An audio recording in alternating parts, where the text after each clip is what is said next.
said, we're talking about movement today and muscle. And do you know what? This is such a big topic to try and get into a very small amount of time. It's a huge topic to address. So I'm just kind of going to go with the key points that I want to get across to you today. And that basically starts with movement for a human being is an absolute non-negotiable, critical thing we have to do every day. And that sounds like really obvious, but you know, there's so many of us that don't. And it's so, our lives just kind of become this thing and suddenly we don't move very well or we don't move dynamically. Humans are long levers. We've got long lever systems. Even if you've got short arms and legs, you're still a long lever system. And we're an upright, so we're built to carry loads on our shoulders, on our heads, in our hands. We're built to pick things up and carry them. We're built to walk and move with loads as well. Our bodies were literally built to do this. And yet we, as a modern human species, are very deconditioned. And we've also been really messed up by the fitness industry as to what this actually needs to look like in a lifestyle context. Not training to be a top athlete. I don't think there's any of us here that are training to be a top athlete. It's very different for them.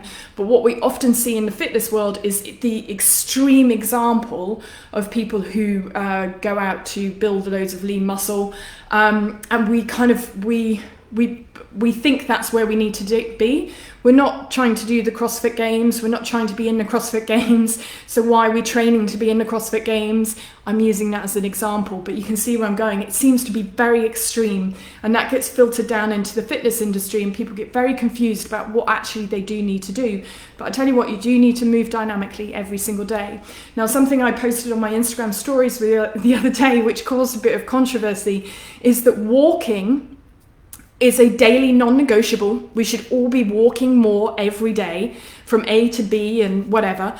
I'm actually not obsessed with 10,000 steps a day or whatever. I don't care. Like, literally go for a walk around the block. It's a habit forming thing that you need to get on top of. And if you want to count steps later on, that's up to you. There's a reason why you could do that. But I caused some controversy because I said walking was not exercise, and it isn't. Walking is like drinking water or breathing. It's something we actually should be doing every day, regardless of where we're at. You know, like go for a walk every single day. So I'm sorry, walking is not exercise. Hiking, totally different, right? If you're hiking and really getting out there, that is a form of exercise, but just putzing around the block is a daily non-negotiable, but it is not exercise. So like I said, humans are built as a long lever system. We're built to carry things and everything and loads and gain that muscle strength and capacity. Our bodies need to be challenged in really dynamic ways. So we need to be doing resistance training with weights and with cardiovascular work. So we're thinking that higher intensity work that really kind of challenges you.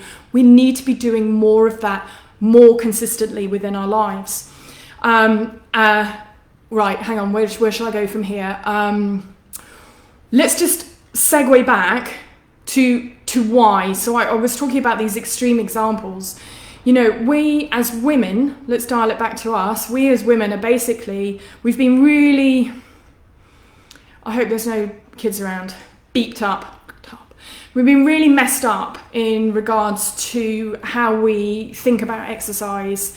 And it has just, the focus has always just been, when people talk about lean mass, they start going on about fat loss at the same time. And just, sorry, you can see my frustration, because we have been trained as women collectively that exercise or doing exercise is only so you can lose fat, and there's no other reason to do any exercise. It's just for fat loss. And we have these and then we therefore, because of that, combined with a very toxic diet industry, we have a very negative view towards exercise mostly, and we don't see it as something that develops, it basically increases our muscle mass, and we need lean muscle mass to help us balance our hormones.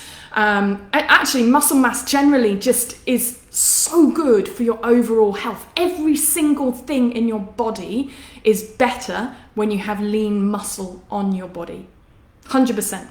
You also increase your longevity, your lifespan hugely by having lean muscle mass on your body. But no one talks about that. They just talk about fat loss.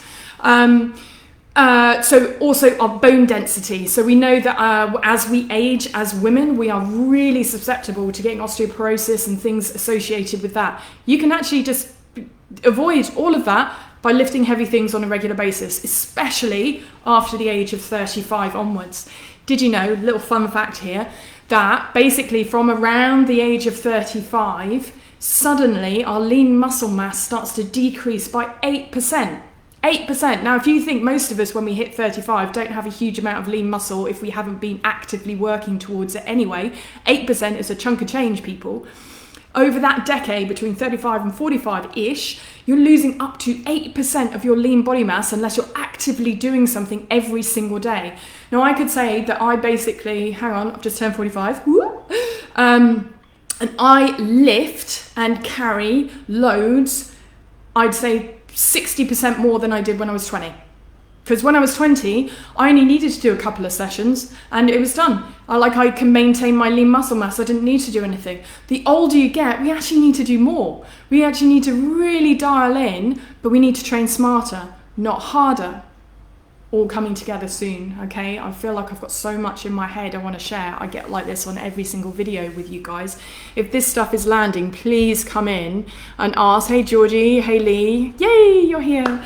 I feel I'm a bit erratic today. I have had a little bit of a strong coffee, which makes my brain just go like this. So where were we? So 8% decrease in your lean muscle mass between the ages of 35 and 45. Woo, do you know what happens when you get to 70 years old? So around 70 years old, we start decreasing by 15% over that next decade. 15%, that's huge loss in our lean muscle mass in our bodies as women.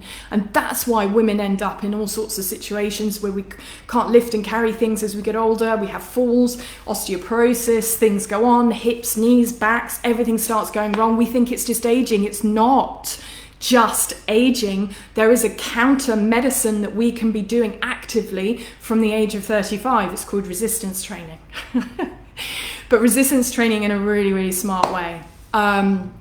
So we've got that kind of, the way I train, I'm training for life. I'm training as an insurance policy for my later years. So I actually reckon that, so I said between 35 and 45, there's an 8% decrease. I haven't decreased my muscle mass in 8% in the last decade because I've been working really hard to make sure I don't.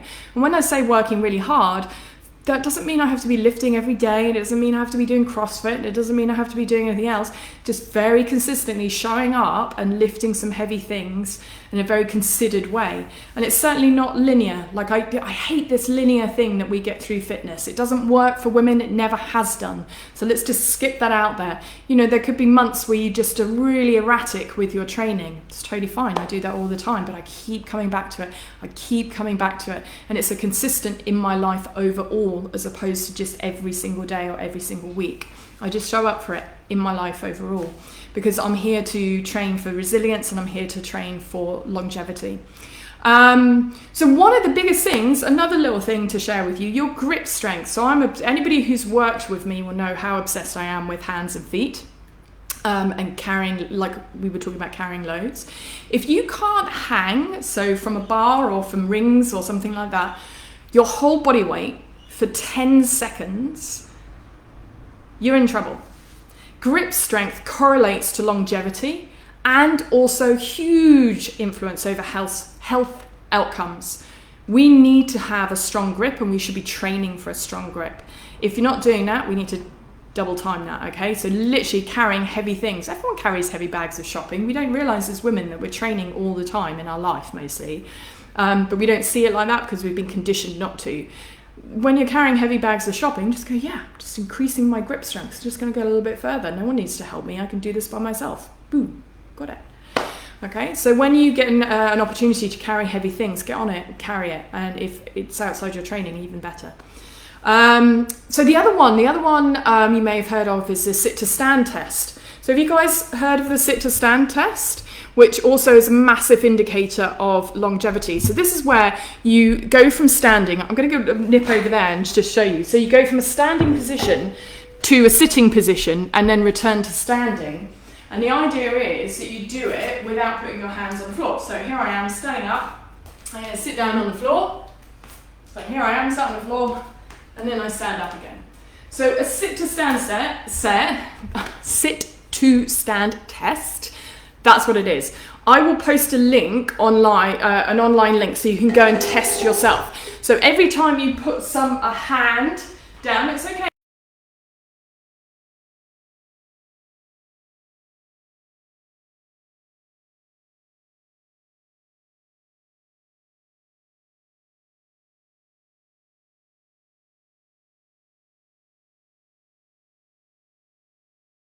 Do that. Yeah, says the internet connection's wibbly. Hope you're still there. Hey Belinda, nice to have you. So sit stand test, grip strength, both signs of longevity, and you can train for both of those consistently if you're training smarter, not harder. So we've been talking about muscle as medicine and how it just literally helps everything. If you were to make muscle, like gaining lean muscle, your number one health priority, so right at the top, here we are, I don't know why I'm turning sideways, right at the top of your pyramid, number one is gaining lean muscle, which I don't think is a bad one to have actually for pretty much all women. So number one priority, gaining lean muscle.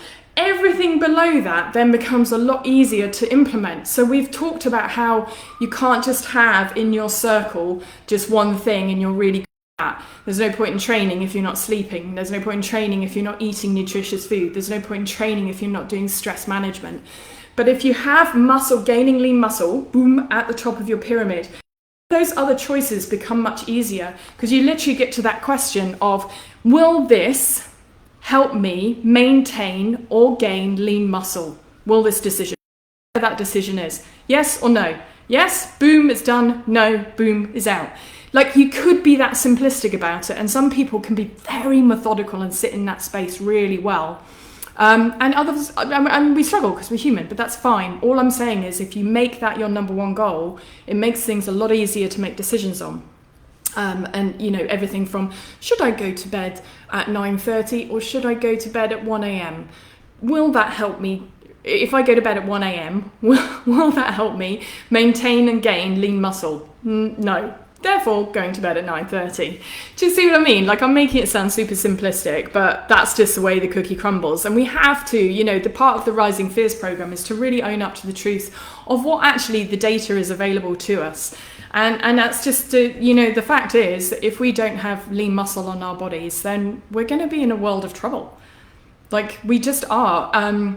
So without lean muscle, when we start losing muscle, our metabolism drops down. We gain more body fat. We gain more body fat, you're then more likely to get insulin resistance, type 2 diabetes, cardiovascular problems, obesity problems. Your cholesterol's going to go up, your blood pressure's going to go up, you get, like I've said, heart disease, I think there. Like, all of these problems start happening because we're losing lean muscle. So you can see how important lean muscle is. And it's one of those things that we can control. Like, I think in one of the first videos, I was talking about control your controllables. One of the things we can control really consistently is how we show up for our training. Okay. Right, where should we go from here? I want to talk to you very quickly about how a little bit of my journey with this. So last night, I was meant to do this video last night, and I didn't do it. I had a huge day personally, lots of things were going on. I was really tired, and I thought, do you know what? I can't show up and be my best self and actually live my truth if I show up now at 8 p.m. on a Wednesday night to do this video. So I'm going to call it. I'm going to do everything I need to do to get my body ready for bed, which I did. Go back to the sleep video to find out what those things are. And I had a cracking night's sleep. It was brilliant. Woke up this morning, did a beautiful meditation, did my sun gazing. How are we all going on that, by the way? Are we all doing our morning sun gazing? I hope so. Unless you start practicing these things and weaving them into your life, nothing will change. Nothing's going to change. You really have to start doing these practices. Anyway, so then I woke up this morning, I felt much better. And so I didn't train yesterday either. but I'll train today. And that's sometimes what happens. And I've also learned over time that for me, I'm not someone who can train 4 or 5 days a week. And yet science would dictate that basically, in order to maintain my lean muscle mass and gain it, that I therefore should be training up to five times a week for a woman of my age. That doesn't work for me. Just doesn't work. What is the point? I just get more stressed out if I have to train that much, so I don't. I train 3 times a week, and then if I get in a bonus 4th session because everything else is lining up, my sleep, my nutrition, and my energy, boom, I put in a 4th session. So this is how I make things work for me. I'm super flexible. I'm like bamboo with it, and I encourage all of my clients to do the same. But you consistently do have to show up in order then to be flexible when you need to be. Because there's a very big difference between like, I just can't be asked today. Like, no, I don't feel like training a lot of the time, but I consistently set everything up to make sure I can get in here and I train and I do my thing. If I get 10 minutes into a workout and I'm still not feeling at mojo, I call it, I don't do it. Again, that flexibility is something I've earned over time because I've consistently shown up when I don't want to train. So you've got to find out, when we talk about listening to our bodies, you've got to find out when it's a mind thing and when it's a body thing. So let's just use that as a little segue then into assessing your own training capacity. Because I think that's a really important thing to actually find out whether you're able to do a certain level of training. And again, we're not talking about walking. Walking is something we all should be doing every day. But, we need to respond to where our body is, and we need to make sure we're working and honoring our bodies at the same time. So if you've got problems with hips, knees, backs, you've got joint pain, you've got pelvic floor dysfunction, you've got a diastasis, any of those things, you need to be actively working on rehabbing those things on top of your training. You cannot just think, I'll just go and do training. Rehab comes first, training comes second. So you need to understand what your body's telling you. There's no point in just pummeling that knee until it literally gives out underneath you. And I see people just go like, I have never come across, living in Australia is a very strange thing because of the way the medical system's set up. People end up having operations just whenever. I'm not saying that's necessarily a bad thing, but there's a lot more people in Australia with knee recons than I've ever come across before.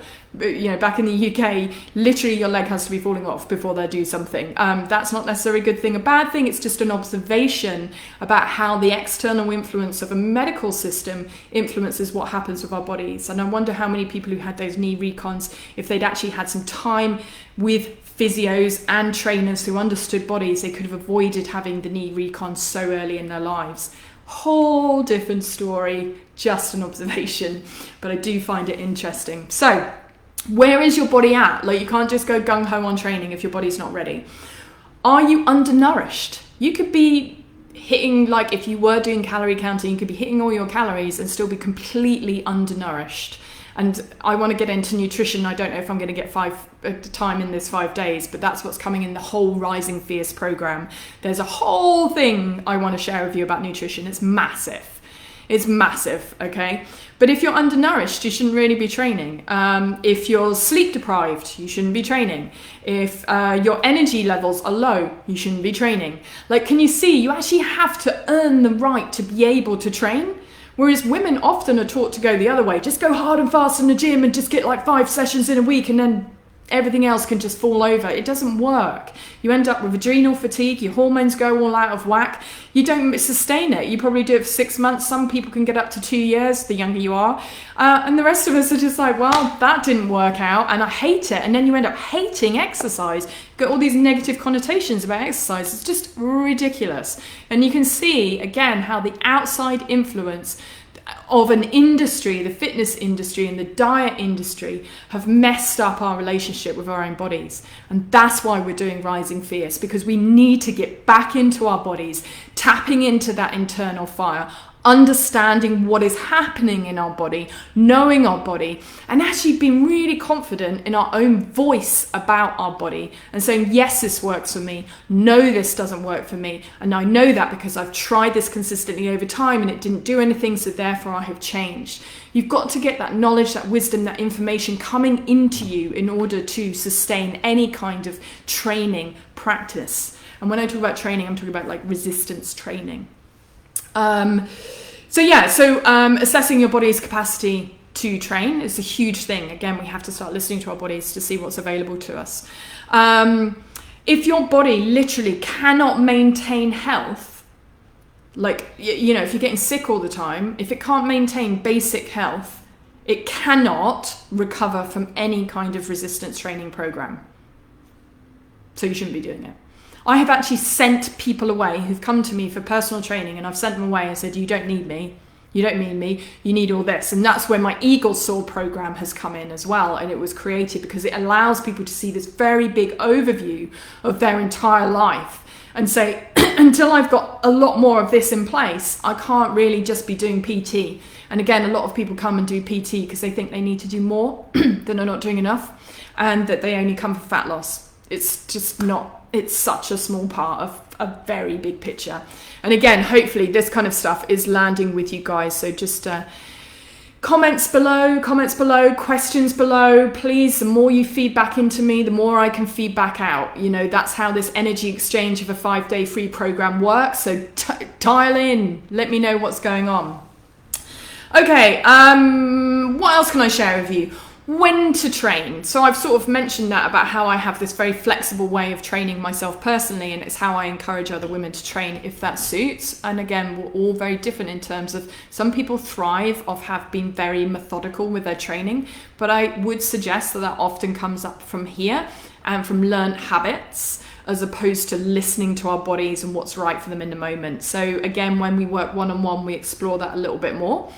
As to what works for you. But I have mentioned many times before, a lot of women out of habit, and just because of our lives being so busy, we tend to get up in the morning and train in the morning on a fasted, empty stomach. So we've been fasting just naturally overnight. No one's getting up having snacks in the night, right?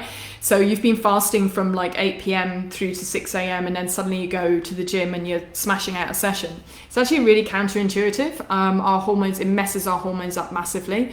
We should never train fasted. And when I say that, like, you literally can have a small little bit of food. So I'm a massive fan of drinking some bone broth in the morning, and that breaks my fast and gets me ready. So then if I want to do training, I do it then. But we're actually more hormonally stable in the later part of the day. Weirdly, around sort of 4 p.m, our hormones are probably the most stable if we've been looking after our nutrition in those the rest of the day, if we've been eating on a regular basis and making sure we're hitting all those goals and targets in terms of getting enough sustenance into ourselves. Around 4 p.m, we're really stable. So it's actually a brilliant time to do a training session. But how many people can train at 4 p.m? Not many of us. So then we have to just be really smart about when we train. So if you are training in the morning, make sure you break your fast and eat something before you train. And also eat, if you are trying to work towards lean muscle, you need to eat within 30 minutes of finishing your training. And sometimes that's super hard. But again, when I work one-on-one with people, and when I go into the Rising Fierce, the big program, we're going to talk about all of this on much, much, much more detail. Also, no high intensity training in the evenings. So people are obsessed with HIIT training. Mostly women do not need to do HIIT training, and nobody really does true HIIT training. True HIIT training is unbelievably hard and only goes for very short amounts of time, talking maximum of like a few minutes for the overall session. So nobody really, so when your gym classes say it's HIIT training, it's not, it's just interval training. So that's just what you're doing, which is just a general kind of training method. And that's totally fine, but it's not HIIT training. So no high intensity classes and workouts in the evening. It just messes up your sleep. And again, if you don't get sleep, you don't get lean muscle. What's the point of then training really hard if you're just counteracting that with poor sleep quality? We've talked about, so that's basically when to train. Why you're training, we've talked about longevity, we've talked about why these things are important. What can I leave you with today? I really want to start wrapping this up. I've gone and hit 30 minutes again. I would like you to, for your homework, for the muscle and movement thing, is really take a very honest kind of appraisal of your current exercise and movement routine or rhythm. Whatever it is. Again, we're just doing that blanket overview. Don't change anything. Don't manipulate anything. Just go, well, I'm not really doing any resistance training. Or, oh my God, I train 6 times a week and I'm absolutely smashed and it's not working for me. Either or you might be a little bit in between and maybe you're not being as consistent as you'd like to be with your training. Just take a snapshot and just stand back from that and look at it. Are you going for a walk every single day? Is that a non-negotiable in your day? If not, how can you change that? So I just, again, want a little bit of an overview. And when